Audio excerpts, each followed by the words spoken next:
Hello guys, आज एउटा यस्तो केस आएको छ ल्यापटप एचपीको LA51E821P यसको पार्ट नम्बर हो। यसको हामीले स्किमेटिक सबै हेऱ्यौँ होइन। हामीले सिधै सिधै चेक गर्दा भनेको चाहिँ सबभन्दा पहिले 3-5 हेर्छ, 3-5 पछाडि हेर्दै जाँदा प्रत्येक कोइलमा ओके हेर्दै जाँदाखेरि अब मेन भनेको यस्तो चाहिँ यो एमडीको बोर्डहरूमा होइन, पेन्डेमको बोर्डहरूमा सिधै बायस हेर्छ। बायसको 8 नम्बर खुट्टा, 8 नम्बर खुट्टामा हाम्रो लोजिकमा के भन्छ भन्दाखेरि अब हामीले हामीलाई सिकाए अनुसार सरले 8 नम्बर खुट्टामा सर्ट 0 सिधै सिपियुमा उड्छ, सिपियु उडेपछि बोर्ड बन्दैन भन्ने केस हुन्छ होइन। त्यही भएर हामीले बन्दैन भनेर फर्काइन्छ धेरै जस्तो केसमा चाहिँ होइन। तर हाम्रो यसमा पनि भनेको 8 नम्बरमा मैले पनि चेक गरेँ, 8 नम्बर पुरै सर्ट देखाउँछ है। 8 नम्बर पिन भनेको बायसको 8 नम्बर पिनमा यसरी चेक गर्दाखेरि होइन, यसलाई मल्टिमिटरलाई भनेको डायमन्डमा लगाएर 8 नम्बर पिनमा चेक गरेर पनि 0 देखायो। 0 मतलब देखिन्छ 0 मिटरमा 0 देखायो नि। यसको मतलब 8 नम्बर खुट्टा सर्ट भनेको सिधै हाम्रो सिपी सर्ट भन्ने बुझ्छ। तर हामीले त्यो तरिकाले हेर्नु हुँदैन। अब बोर्डमा अरू कहीँ छ कि यहाँनिर के भने कमिलाले गोड लगाएको थियो यहाँनिर है, यहाँनिर कमिलाको गोड लगाएको थियो, यहाँ देखाउँथेँ यहाँको एउटा क्यापेसिटर पुरै सर्ट थियो होइन। यहाँको क्यापेसिटर निकालेँ मैले, र पनि अझै पनि सर्ट हटेन यहाँ। यसले गर्दाखेरि हामीले सिधै सिपी उडेको भन्न सकिँदैन है। यस्तो केसमा चाहिँ भनेको हामीले फलो गर्ने जस्तै मैले स्किमेटिकमा खोलेको छु। यो भनेको UC2 भनेको बायस हो। बायसको 8 नम्बर खुट्टामा के छ त भन्दाखेरि VCC 3 भोल्ट SPI। यो भोल्ट चाहिँ ग्राउन्ड हुँदै सर्ट हुने बित्तिकै अब यो क्यापेसिटर सर्ट हुँदा नि यो भोल्ट सर्ट हुन्छ होइन। अरू धेरै कारणले पनि हुन्छ। त्यसले गर्दाखेरि हामीले के गरेँ भन्दाखेरि यसमा सिधै लो भोल्ट दिएर जाने है।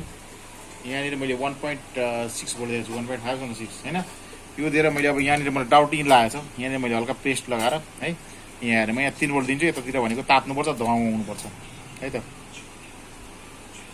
यहाँ हेर्नु, मैले यसलाई अन गर्छु मेसिनलाई, उडो धुवा आयो। पछि यहाँ अझै सर्ट रहेछ क्यापेसिटर, कुनमा आयो फेरि हेर्ने देख्यो उहाँ यतापट्टिको क्यापेसिटर सर्ट छ हो। यो कारणले पनि हुन्छ है त। अब यसलाई हामी निकालेर हेऱ्यौँ एकचोटि। यस्तो केसमा चाहिँ भनेको हडवनले चाहिँ भने सिपीको पिनहरू उक्किन सक्छ। त्यसले गर्दा हामी यसले चाहिँ आइरनले सिधै निकालेर हेर्न सक्छौँ।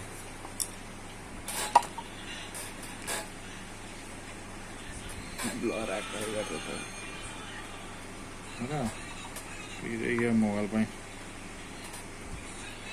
सिधै यसलाई चाहिँ हल्का पेस्ट लगाएर आइरनले निकालिदिउँ।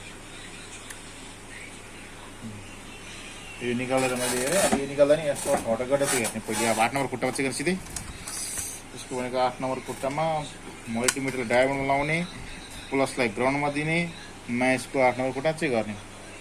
हटो नि भनेपछि यो केसमा कहिलेकाहीँ हामी त्यसरी झुकिनु हुँदैन। कहिलेकाहीँ सिधै बायासै मतलब सिपी नै उडो भनेर चाहिँ कहिले पनि हामी भन्नु हुँदैन। अब यहाँ 2टा क्यापेसिटर निकालियो हो, 2टा क्यापेसिटर निकालियो। अब यो लगाउनु नि नलाउँदा नि हुन्छ हुन चाहिँ होइन, लाउँदा अझै बेस्ट हो।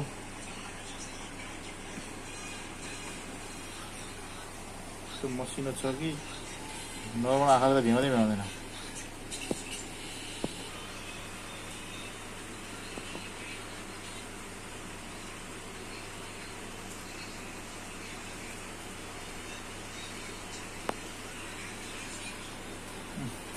नआऊ हाल भने के हुन्छ नि, यहाँ हामीले हेरिदिन्छौँ। यहाँ दिएपछि यता सिपियु छ, सिपियुको पिन भनेको लिकेज हुनसक्छ। त्यसले गर्दा यस्तो केसमा हिरानु हुँदैन, एकदम फेर्दा हुन्छ।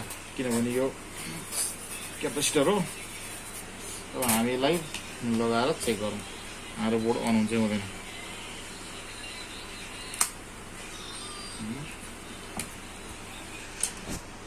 हामी यसलाई बढाउँदै गयौँ यहाँ अन गरेर मैले बढाउँदै गएँ। कति यसलाई 19, 18, 19 भनेपछि हाम्रो बत्ती पनि बल्ला सायद।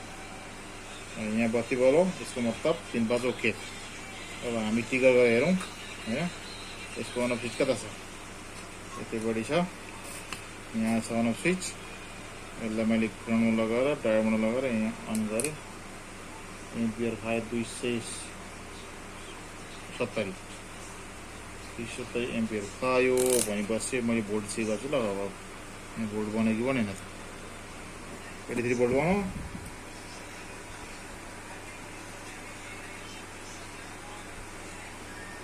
यहाँ पनि बनाऊ, 4 भोल्टेज पनि बनाऊ। त्यसको मतलब यहाँ भोल्ट बनेको अनि यहाँ सर्ट थियो नि जुन 1.8 भोल्ट बनाऊ। मतलब यसको मतलब हाम्रो बोर्ड बनेको छ है। मैले किबोर्ड लगाएर सही गर्छु हो त।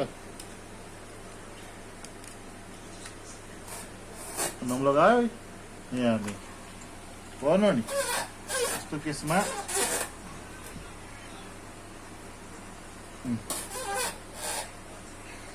गर्ने मैले पनि सिपियु उडेको हो कि भनेर मैले जम्मै कस्टमरलाई फिर्ता दिएको।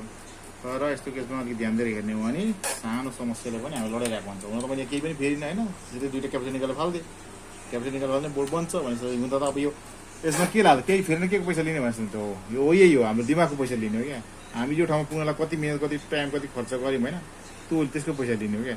हुन त मैले यहाँ फालेको पनि पैसा लिने हो भन्छ। अब 3500 नर्मल हो रेट होइन बोर्ड रिपेयरको, त्यो लिनै पऱ्यो कस्टमरलाई है। म्याक्सिमम् मेकानिक नर्मल अहिलेको मेकानिकहरूले यो चाहिँ सिपियु नै सर्ट हो बन्दैन भनेर पठाइदिन्थ्यो होला होइन। यसमा एक्सपिरियन्स जति बढ्यो त्यति भनेको हामी काम सिक्दै गयो भने त्यति हाम्रो चाहिँ नलेज बढ्दै जाने हो यस्तो कुराहरूमा होइन। केही छैन, दिमाग पुग्नु पऱ्यो, बनाउनु त सहीले छ ल्यापटप। हस् त धन्यवाद।